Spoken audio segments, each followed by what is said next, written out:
Hey, bienvenue au podcast de Drôlement Inspirant. Cette semaine, on va parler de la solitude, surtout pour la période qui s'en vient, qui est le temps des fêtes. Certaines personnes peuvent vivre des moments plus seuls. Et si c'est ton cas, je pense que l'épisode va pouvoir bien t'outiller, bien t'aider. Du moins, c'est l'intention. Bonne écoute.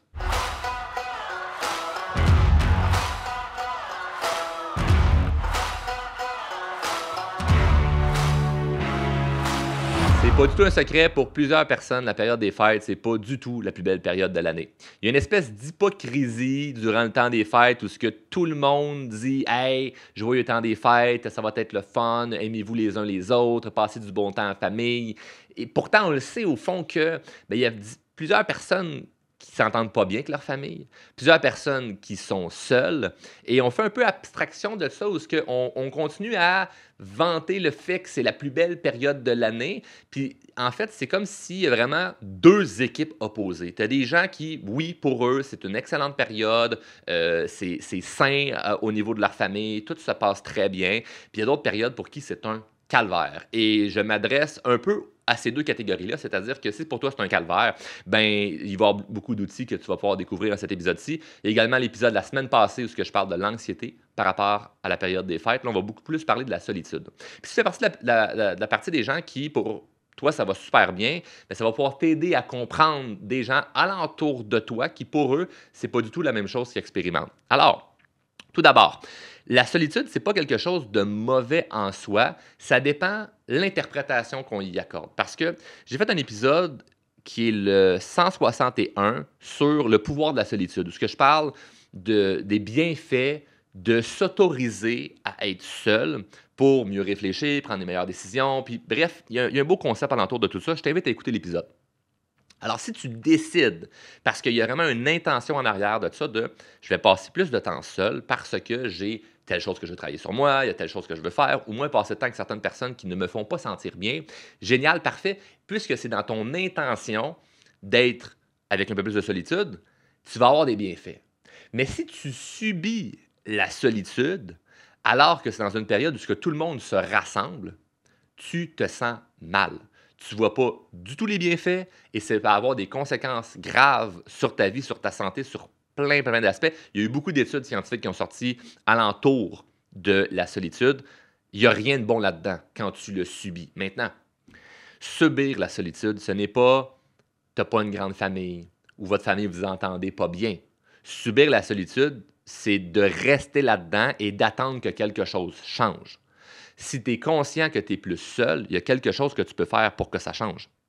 Et c'est ce qu'on va voir aujourd'hui. Fait que c'est pas de te blâmer ou de te faire sentir coupable de ben c'est ça, si tu es seul, c'est ton problème, puis arrange-toi avec ça. Non, non, non, non. J'ai beaucoup d'empathie pour les gens qui peuvent vivre la solitude, puis je peux comprendre que c'est une période très difficile. J'ai vu plein de gens, plein de clients qui vivaient des périodes plus difficiles durant le temps des fêtes parce qu'ils voient les gens alentour d'eux se rassembler, puis dire à quel point c'est donc le fun. Puis évidemment, tout le monde sur les médias sociaux va faire la fameuse petite photo avec devant le sapin la famille. Puis là, toi, ça te rappelle que, ben oui, mes enfants, moi, sont rendus adultes, puis je les vois moins parce que s'il y en a un qui est déménagé, puis l'autre, il fait ci, puis l'autre n'est pas disponible, puis ci, puis ça. Ah ben oui, moi, cette année, mais je me suis séparé. Fait que je passe la Noël seul, puis le réveillon seul. Et il y en a qui, pour eux, ça fait 5 ans, 10 ans, 15 ans que c'est comme ça. Donc, ça se peut que temporairement, tu es dans une période où c'est plus difficile parce que tu vis un changement. Donc, c'est une nouvelle période à passer. Le premier Noël où ce que grand-papa ou grand-maman est décédé. Le premier Noël où ce que papa et maman ne sont pas là. Donc, c'est temporaire, où ce que là, c'est une nouveauté cette année, où il y a quelque chose qui est différent, qui fait qu'il y a quelqu'un de moins, puis on ressent ça, que c'est plus comme avant, par exemple. Mais il y a des gens que ça fait juste longtemps que c'est comme ça, puis que ça ne change pas. Donc, peu importe on se positionne où, on peut faire quelque chose pour que ça change. Donc, premièrement, c'est de comprendre que si tu subis de la solitude, il y a un danger à ça. Puis dernièrement, j'écoutais un documentaire sur le vieillissement. Je m'intéresse à comment vivre le plus longtemps en santé, heureux, épanoui. Et pour vivre longtemps heureux, c'était un documentaire où il étudiait les centenaires, les gens qui ont 100 ans et plus. Et 3 points qui revenaient, là, parce qu'il y a quand même beaucoup de choses à apprendre, là, mais 3 points qui revenaient, là. Bon, évidemment, on sait tous qu'il faut manger santé. Fait que c'était des gens qui mangeaient relativement bien. C'est pas une cachette. C'était des gens qui bougeaient. On le sait, l'activité physique, c'est super, super important. Mais le plus important, ce qui était comme le point numéro 1, là, c'était l'environnement, la communauté. Bref, ne pas être dans la solitude qu'on subit. C'était tous des gens qui avaient des gens autour d'eux, et c'était pas nécessairement des gens qui avaient une grande famille. La madame là, qui a 103 ans, là, puis qui n'a pas d'enfant, là, est peut-être portée à être plus seule. Mais non, elle n'était pas seule. Il y avait des gens autour d'elle, des gens qui l'aidaient, puis si tu as des gens qui sont là pour t'aider ou qui ont envie de te voir, c'est peut-être parce que tu amènes quelque chose dans leur vie. Fait que, tu sais, les relations, c'est un échange. Puis des fois, on l'oublie, ça. Comme si on méritait d'avoir des gens où les gens se devaient de venir nous voir, les gens se devaient de s'inquiéter pour nous. C'est comme, ben non, c'est un échange. Qu'est-ce que tu apportes dans la vie des gens pour qu'eux t'amènent quelque chose? Pourquoi tu es en couple avec ton chum ou avec ta blonde? Ils t'amènent quelque chose. Hey, ça paraît mal de dire ça. Ben non, c'est un échange. Sinon, il n'y a pas d'amour inconditionnel à part un parent envers son enfant qui pourrait dire, ben, peu importe ce que mon enfant ferait, je l'aimerais pour qui il est, à la vie, à la mort. Cette personne-là, c'est un amour inconditionnel. Le reste, c'est des amours conditionnels. C'est j'aime cette personne-là parce qu'en ce moment, ben, il y a ça qui l'apporte dans ma vie, puis c'est parfait, puis c'est pas obligé d'être cliché ou bizarre du genre, ah ben c'est ça, lui, elle aime lui parce qu'il amène de l'argent, puis elle y amène du sexe. Puis tu fais, ça n'a pas rapport avec ça. Là. Des fois, c'est juste, mettons, moi, mes amis, pourquoi je les aime? Ils me font rire, ils m'amènent de la légèreté, ils m'amènent des idées, ils m'amènent de l'encouragement. C'est un échange. Si mon ami qui m'encourage, qui me fait rire et qui m'amène de la légèreté, finalement, il commence à être plus lourd, il m'encourage plus, il essaie de me décourager, puis il me fait plus rire pantoute, pourquoi je passerais du temps avec lui? Il m'amène absolument à rien. Donc, rendu là, moi, choisir la solitude. Mais je ne veux pas rester seul. Donc, si tu restes dans de la solitude, c'est l'une des pires choses que tu peux t'infliger. Même si tu serais en prison en ce moment, la pire chose qu'on peut faire à un prisonnier, c'est de l'enlever de sa communauté à l'intérieur de son milieu carcéral. C'est-à-dire, tu le prends, tu le mets tout seul dans une cellule, puis tu ne sors pas de là, puis il ne voit personne, il ne peut pas parler avec personne, il va virer fou. Fait que ce n'est pas bon du tout de rester seul dans la solitude. Alors, il ne faut pas attendre. Premièrement, en ce moment, aujourd'hui, en 2024, où ce que j'enregistre l'épisode, tout près de 2025, tu n'es pas obligé de rester seul et c'est très facile de voir des gens, surtout avec ce qu'on appelle les réseaux sociaux. À la base, les réseaux sociaux, oui, on le sait, bon, ils vont faire de l'argent avec ça et tout ça, là. C'est pas juste parce que tout le monde est gentil. Il y a un gain financier d'avoir créé ça. Mais ça sert à quoi? Ça sert pas à aller voir les articles à potins puis bitcher les uns contre les autres. Ça sert à se voir. T'sais, à la base, mettons, Facebook, là, c'était « Retrouve les amis avec lesquels tu es allé au cégep à l'université. » Hey, Nancy, elle est devenue quoi? Puis Gaëtan, qu'est-ce qu'il fait aujourd'hui?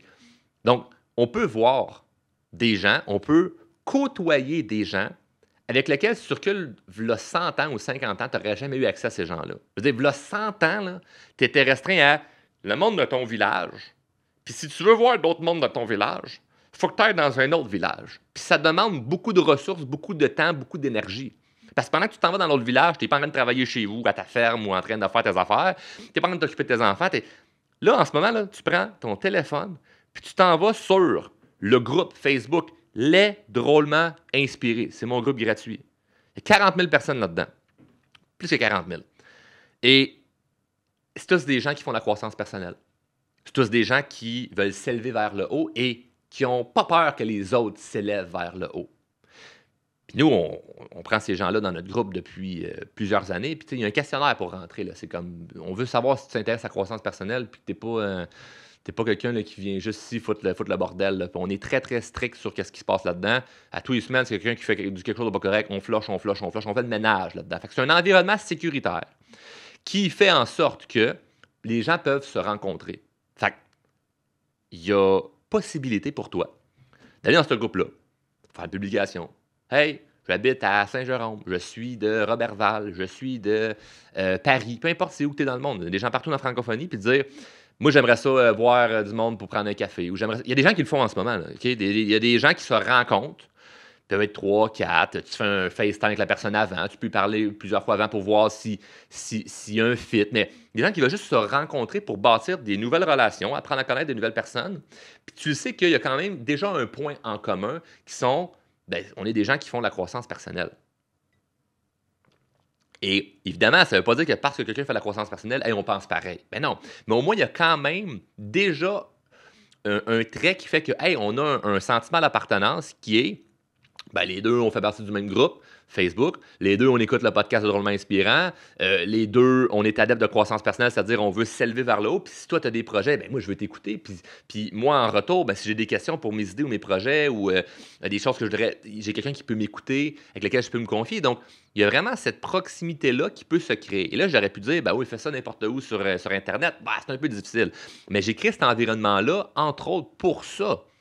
Et c'est un groupe qui est totalement gratuit. Il n'y a rien à payer. Tu peux être dedans puis juste profiter des gratuités que j'offre. Tu peux être dedans puis pas parler avec personne. C'est pas une obligation. La majorité des gens sont là silencieux puis ils font juste observer qu'est-ce qui se passe. Et c'est bien correct. Ça prend de tout. Puis il y a des gens qui vont publier. Il y a des gens qui vont offrir des rencontres. Et à toi d'aller de l'avant avec ça. Si ça te parle. Mais c'est une des façons de pouvoir sortir de la solitude. Deuxième, je ne te surprendrai pas avec ça, puis surtout durant la période des fêtes, mais c'est quelque chose que j'aimerais mettre de l'avant, que je n'ai pas souvent parlé, que moi je fais depuis tout jeune. Mes parents m'ont impliqué là-dedans à un jeune âge et aujourd'hui, je continue de contribuer à la société avec le bénévolat. Et je sais, des fois, on peut avoir une espèce de fausse croyance par rapport à ça, de oh, ça me tente pas, moi, d'aller aider les pauvres, là, puis tu sais, je fasse quoi bénévolat, là, tu sais, là, aller donner des sacs à dos, là, de nourriture à des itinérants. J'ai pas envie, là. Il y a tellement de façons de pouvoir aider. Et je vais te donner pourquoi moi, je considère que quelqu'un qui vit la solitude devrait s'obliger à aller faire du bénévolat. Premièrement, pour le sentiment d'accomplissement. L'une des choses qui nous procure du bonheur, l'être humain, c'est de sentir qu'on a accompli quelque chose. Moi, si je passe une journée, malgré que je mène une belle vie et que j'ai accompli plein de choses qui étaient des rêves, si je passe une journée, 2 journées, 3 journées, je ne sais pas si la dernière fois j'ai fait ça 3 jours de suite, là, mais mettons une journée, là, à ne pas accomplir grand-chose, puis être comme un peu démotivé, ma journée, je la trouve lourde. Là. Je veux sentir que j'ai accompli quelque chose. C'est l'une des raisons pour lesquelles il y a des personnes âgées qui veulent continuer de travailler. Ils veulent arriver le soir, là, le bonhomme, là, prendre sa petite bière, puis faire ouais, aujourd'hui, j'ai aidé un gars là, à la shop, là, puis le bonhomme, il sait qu'il n'est pas obligé de le faire, mais il le fait parce qu'il aime ça aider. Il aime ça contribuer, ça y apporte du bien. Donc, il continue, il contribue, il aide, ça y apporte du bien, et ça fait en sorte que ça amène un sens à sa journée. Il y a un sentiment d'accomplissement. Ensuite, apprendre sur soi. Quand tu aides les gens, quand tu es là pour les autres, ça t'aide à découvrir d'autres choses peut-être que tu ne savais pas que tu avais. Peut-être qu'à ta job, tu as 60 patrons et tu ne décides jamais rien. Mais là, dans le cadre d'une œuvre de bienfaisance ou du bénévolat, tu te retrouves à devoir gérer des gens. Puis là, tu te rends compte que, hey, j'ai du leadership. Hey, je suis un bon communicateur. Puis là, c'est des choses que tu apprends sur toi puis que tu développes alors que tu n'aurais jamais eu l'opportunité de le développer si tu n'avais pas sorti de ta zone de confort et tu n'avais rien fait avec ça. Ensuite, élargir ton réseau. Évidemment, tu vas rencontrer des gens, donc tu élargis ton réseau social. Sentiment de gratitude, ça te permet de voir certaines souffrances que toi, tu n'expérimentes pas, puis d'avoir le sentiment que tu as réussi à alléger ces souffrances-là que d'autres ont vécues durant une courte période de temps. Ça te permet de bouger. Tu sors de chez vous, vas-tu devoir aller marcher, vas-tu devoir transporter des choses? Ça te permet de faire une certaine activité physique. Donc moi, je le recommande à tout le monde qui peuvent vivre une certaine solitude, d'aller aider les autres. C'est l'un des plus beaux sentiments. Moi, je rencontre des gens à tous les jours qui me disent « Ah, Charles, tu es tellement chanceux, moi, j'aimerais tellement faire ton travail. Aider les autres et être payé pour ça. » Je dis « Ben oui, mais moi, c'est rendu des fois, à certaines journées, un fardeau, parce que c'est rendu une entreprise où il y a plein d'affaires à faire et des obligations là-dedans. Mais si j'ai l'intention, dans ma journée, là, de dire « Bon, là, je vais aider des gens, là. Le podcast ne coûte rien, même pas de publicité, rien de ça. Mon groupe Facebook est gratuit, pas de publicité, rien de ça. Je fais ça là, gratuitement aujourd'hui pour aider des gens. Quand je ferme le micro et je finis, là, tu sais comment je me sens? Avec de la gratitude, un sentiment d'accomplissement parce que j'ai fait quelque chose de bien pour les autres. Puis là, tu vas m'écrire, je vais recevoir un message, quelqu'un va m'envoyer un courriel, me dire hey, merci Charles, tel épisode, ça m'a aidé. Puis il y a des gens à l'intérieur de ça qui sont intéressés après ça pour mes services. Donc, ça fait en sorte que ça peut être une entreprise. Mais il y a des gens qui me disent j'aimerais ça faire ce que tu fais. Je dis, bien, commence par l'intention de juste vouloir aider et partager, puis on verra ce que ça donne à un moment donné si ça devient à être un projet. À la base, pendant 3 ans, c'était juste je donne, je fais zéro, mais je donne. Puis là, les gens, c'est comme, ouais, mais à un moment donné, Charles, tu pressé de faire de l'argent? Ben non, parce que c'est comme, je sais que ça va me revenir un jour et je me sens bien à donner. Si je donne parce que je veux quelque chose en retour, bah, là, c'est plus la même affaire. Là. Fait que tu n'attireras pas la même bonne fréquence que tu aimerais avoir dans ta vie. Là. Tu fais juste comme j'envoie ça, mais c'est mieux de me revenir. Non, non. Si tu donnes sans attendre en retour, ça va te faire extrêmement de bien. Et le retour, honnêtement, tu l'as quand même assez rapidement parce que tu as du feedback quand tu es avec les gens. Tu le vois, le bonheur que tu as pu créer dans la vie de quelqu'un. Et le but, c'est pas nécessairement de te faire chier, là, c'est de trouver et d'identifier tes champs d'intérêt. C'est-à-dire que, euh, est-ce que pour toi, c'est plus aller dans des hôpitaux, dans des refuges, faire du transport, dans les banques alimentaires? Je ne sais pas de toi, ça va être quoi précisément qui va te plaire, mais faut que tu trouves tes champs d'intérêt. Moi, je me souviens, là, quelques années, ça a réussi même à briser une croyance limitante que j'avais parce que, évidemment, tu sais, je côtoie plein de gens avec le travail que je fais et il y a des gens qui souffrent. Et là, moi, je crois que la souffrance, plutôt, je croyais que la souffrance humaine des gens qui, par exemple, manquent de sous, sont dans des situations financières difficiles, ben ils pouvaient vivre ça pendant une certaine période de temps, mais si ça fait comme 10 ans, 20 ans que tu es pauvre, à un moment donné, tu n'as rien fait pour t'aider. C'est ça ma croyance. Je me disais, tu sais, je l'ai vécu, là, moi, pour avoir d'argent. Là, puis à un moment donné, tu sors de là, il existe des solutions. Là. Et là, j'étais allé faire une épicerie. Puis j'étais dans un organisme là, où tu allais faire une épicerie, puis tu pouvais aller remettre l'épicerie à une famille qui s'était inscrite sur cette œuvre-là. Puis, bref, tu y allais avec ton budget, puis tout ça. Puis moi, j'ai décidé, cette année, je vais être généreux, je vais faire une méchante épicerie. Puis j'avais choisi une famille d'une mère monoparentale avec 5 enfants. Et là, ben, ce qui est beau, c'est que tu vas porter l'épicerie chez la personne, avec les sacs, puis tout ça, puis là, tu rencontres le monde. Et là, j'étais arrivé là, puis j'ai rencontré la femme, puis là, ça me jetait à terre. Parce que c'était quelqu'un qui avait du sens. Tu sais, elle était pas weird. Tu sais, des fois, il y a des gens qui sont en pauvreté, puis tu fais, ouais, il y a de la grosse maladie mentale, puis ils s'en sortiront pas. Tu sais. La personne était très lucide. La personne s'exprimait bien. Personne, une belle madame, elle paraissait bien. Tu vois qu'elle prenait soin d'elle, pas belle, juste des beaux traits, là, très clichés. Non, non, elle paraît bien, s'exprime bien. 5 enfants, mais attends, là, le bordel avec les enfants, là. 2 conjoints, les deux ont calissé le camp, l'ont laissé dans la marde. Il y en a un qui est parti durant justement la période des fêtes. Des enfants qui ont des problèmes de santé, problèmes psychologiques. Tu sais, la madame est prise avec 5 enfants, dont un handicapé, l'autre un problème de comportement, l'autre un problème physique, l'autre un problème psychologique, les pères pas là, absents. On peut bien la juger pour faire comme, bon, c'est ça, hein, la fameuse mère monoparentale, tout seul avec ses enfants, là, à coucher à gauche, pas à droite. Puis, attends un peu, là. Elle a aimé un homme, il a fait 2 enfants, crissé son camp. Elle donne la chance à quelqu'un d'autre, il fait 3 autres enfants, il crisse son camp. Je regrette, mais c'est triste. Et là, tu parles avec cette personne-là, tu y offres les sacs, puis tout ça. Puis là, je jase avec elle. Puis là, je suis reparti de là, puis j'ai fait, ouais, il y a des gens là, qui sont dans des situations difficiles, puis c'est pas par manque de volonté. Ils sont vraiment pognés là-dedans, puis éventuellement, ils vont peut-être réussir à sortir de là si tel est leur souhait. Mais en ce moment, ils sont dans une période assez difficile. Puis qui suis-je pour juger? Je ne suis pas dans leurs souliers. Le sentiment que j'avais quand je suis reparti de là, c'est ça vient de challenger mes croyances, qu'il y a des gens qui vivent de la souffrance, puis c'est pas juste une question de volonté. Ça me donne encore plus le goût d'aider des gens. Euh, je me sens fier de l'acte que j'ai fait. Je suis reparti chez nous, puis j'étais plein d'énergie. J'étais plein d'énergie, puis je me sentais bien. Alors, pourquoi se freiner de ça? Puis t'es pas obligé d'acheter 400$ d'épicerie.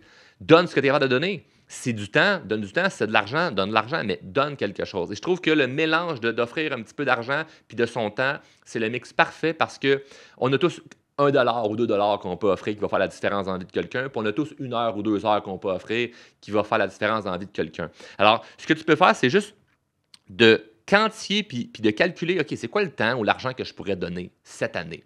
Si tu as 0 à donner en argent, donne 0, c'est pas grave, mais donne du temps. Et si tu penses que tu n'as pas de temps à donner, probablement que tu peux le faire. Parce que si tu es embourbé dans juste plein d'affaires, le travail, puis plein d'obligations que tu te crées, qui fait en sorte que tu ne te sens pas plus heureux et nourri en ce moment, je te suggère fortement de peser sur pause puis faire, ouais, c'est quoi que je pourrais faire là pour peut-être aller aider des gens, puis tu n'es pas obligé de faire un voyage humanitaire au Guatemala. Tu peux juste aider des gens de ta communauté. Ça peut être de déneiger l'entrée de ton voisin, déblayer l'auto là, de ta voisine là, qui est d'une personne âgée, puis qu'il n'y a personne qui vient l'aider. Ça peut être d'aller faire l'épicerie pour quelqu'un. Ça peut être n'importe quoi. Puis si tu as un peu de sous, puis tu dis, ouais, ben moi, je vais me faire des vacances, je vais quitter le Québec, le froid du Québec pendant un petit bout de temps, tu peux aller faire un voyage humanitaire puis aider des gens à l'extérieur du pays. Donc, ça se fait. Mais juste d'avoir l'idée de vouloir contribuer, pas de se perdre dans, OK, il y a juste une manière de faire du bénévolat. Tu sais, le bénévolat, c'est pas juste la guignoler, là. Il y a 1000 façons. Puis si tu fais, ouais, mais je sais pas où ou comment, va sur Internet. Google, ChatGPT, demande à Internet, c'est comme de quelle façon je peux trouver des places où aider, qu'est-ce que je peux faire pour contribuer et trouve quelque chose qui te parle. Mais ça va quand même te challenger. Comme moi, aller faire une épicerie puis amener ça à une famille, je partais avec déjà des fausses croyances, je partais avec du jugement, je partais avec on va voir ce que ça va donner. Et finalement, ça m'a challengé dans mes croyances. Ça fait que je considère aujourd'hui que je me rapproche d'être une meilleure personne parce qu'on travaille toujours à être une meilleure personne, notamment quand on fait de la croissance personnelle. Et je trouvais que c'était pas bien aligné à moi de juger ces gens-là. Certes, j'ai encore certaines croyances des fois de gens qui se plaignent et qui ne prennent pas action malgré qu'ils savent qu'ils pourraient le faire, mais tout de même, ça m'a permis de voir qu'il y a des gens qui souffrent et qu'aujourd'hui, ben, je peux et je vais continuer à faire, par exemple, ben, du contenu gratuit, comme je le fais là, que je pourrais dire juste, hey, je fais un podcast, mais il faut absolument gérer les commanditaires parce qu'il faut qu'on me paye pour que je fasse ça. Puis non, on l'offre gratuitement, puis c'est un temps que je mets là, puis je me dis, ça va me revenir de manière indirecte, tout simplement. Alors, en faisant ça, je me sens bien envers moi-même, je me sens bien envers les gens que je vais aider et tu peux faire la même chose. En faisant ça, tu vas sentir moins de solitude, c'est meilleur pour ta santé, c'est meilleur pour ton bien-être, c'est bon pour les gens autour de toi, ça va que t'amener du positif. Je te conseille fortement de le faire et si tu ressens le besoin d'aller un petit peu plus loin là-dedans, c'est-à-dire dans ta croissance personnelle, parce que tu ressens qu'il y a des choses qui bloquent, là, ben, tu peux nous écrire anytime au 450-231-90-30. On a plein de guides gratuits, plein d'affaires qu'on offre. Évidemment, on a des services qui sont payants. Fait que pour ceux qui sont intéressés, c'est juste à nous écrire pour voir c'est quoi les services qu'on offre qui pourraient potentiellement t'aider. Mais sinon, on a une panoplie d'outils gratuits où tu as juste à nous texter pour voir qu'est-ce qu'on va faire pour t'aider. Et dans le cas où on peut t'aider, ben, tant mieux. Puis sinon, ben, c'est pas plus grave que ça. On ne force pas les choses. Nous, on laisse les gens venir vers nous pour lorsqu'ils ont une ouverture à vouloir se faire aider. Fait que si ça te passe cet épisode-ci, tant mieux. Je te rappelle qu'il y a l'épisode de la semaine précédente qui parle du temps des fêtes. Je t'invite à l'écouter également. Je t'invite à partager et respecter les règles du podcast. Dans le podcast, a deux règles. C'est premièrement, si tu viens chercher la valeur, redonne la valeur. Donc, partage l'épisode s'il t'a plu. Et si il y a des choses qui font du sens pour toi, mais prends action. Fais pas juste écouter le podcast. Prends action avec les choses que tu sens qui pourraient être bonnes pour toi. Merci d'avoir écouté. On se voit la semaine prochaine.